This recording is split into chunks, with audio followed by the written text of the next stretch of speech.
Aujourd'hui, petite vidéo rapide, on va parler de l'IMC, l'indice de masse corporelle, qui permet en fait de déterminer sur un premier niveau si vous êtes en surpoids ou pas, si vous avez les bonnes proportions. L'IMC, c'est une mesure relativement ancienne qui en fait calcule la densité de masse grasse par unité de surface de votre corps. Donc c'est pour ça que la formule c'est basiquement votre poids divisé par votre taille au carré, donc votre taille fois votre taille. Et donc ça vous donne un nombre. Ce nombre, vous le comparez à un tableau et dans ce tableau, vous avez différentes parties qui correspondent à tantôt un sous-poids, tantôt une taille et donc une proportion normale et tantôt une obésité, voire une obésité sévère, voire morbide dans les cas les plus extrêmes.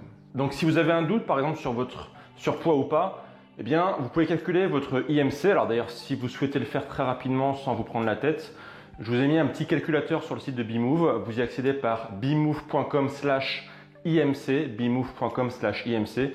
D'ailleurs, je vous mets le lien dans la description de la vidéo.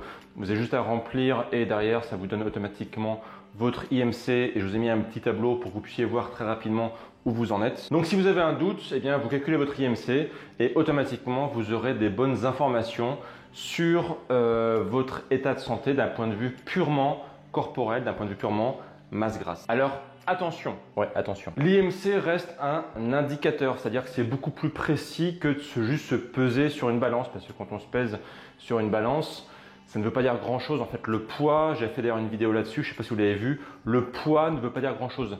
Je vous mets cette vidéo ici si vous avez vu pourquoi vous devriez jeter votre balance par la fenêtre.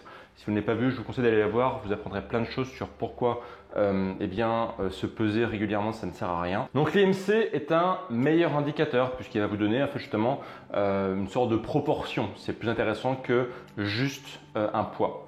Néanmoins, l'IMC a plusieurs défauts qu'on peut souligner. Le premier, c'est que par exemple, quelqu'un qui est très musclé, qui a beaucoup de muscles, qui fait de la musculation, du crossfit, qui est très fit, eh bien, son IMC pourrait être biaisé par le fait que le muscle pèse lourd et beaucoup plus lourd que la masse grasse en tout cas. Et du coup, eh bien, sa masse va être augmentée alors que finalement, il va être relativement en bonne santé. Il va être même peut-être plus en bonne santé que quelqu'un qui ne ferait pas de sport. Donc, quelqu'un qui est très musclé, son IMC n'est pas très pertinent. De la même façon, l'IMC est à calculer pour les gens de proportion normale. C'est-à-dire que si par exemple, vous êtes quelqu'un de très petit ou inversement de très grand, eh bien, l'IMC là aussi ne peut ne pas être valide. De la même façon, quand on vieillit, on a tendance un petit peu à perdre de la taille, on diminue. Et là aussi, l'IMC peut être en partie biaisé. Donc, idem bien sûr pour les enfants et pour les femmes enceintes où là, bien sûr, l'IMC n'a strictement aucun sens. Alors moi, je rajouterais quelque chose d'important, c'est que l'IMC peut venir en fait en parallèle d'une mesure intéressante qui est le tour de taille. Le tour de taille, il faut savoir que c'est extrêmement intéressant pour voir justement si vous n'avez pas de la graisse viscérale. La graisse viscérale, j'en ai souvent parlé dans mes vidéos. D'ailleurs, je vous ai fait une petite playlist ici avec tout ce qu'il faut savoir sur comment perdre du ventre. Si vous n'avez pas vu, je vous conseille d'aller voir. Il y a plusieurs vidéos pour apprendre comment perdre du ventre. Et bien justement, les personnes qui ont du ventre peuvent avoir un IMC qui a priori pourrait être bon parce que ils ont la masse grasse qui est localisée dans le ventre et puis le reste du corps ça va. Donc ce qui fait que grosso modo, l'IMC est acceptable. Mais en fait, non, il y a un problème parce qu'il y a de la graisse viscérale qui peut poser un problème, qui est hautement inflammatoire, qui est disgracieuse et qui peut poser des problèmes métaboliques sur le long terme. 3 choses à retenir.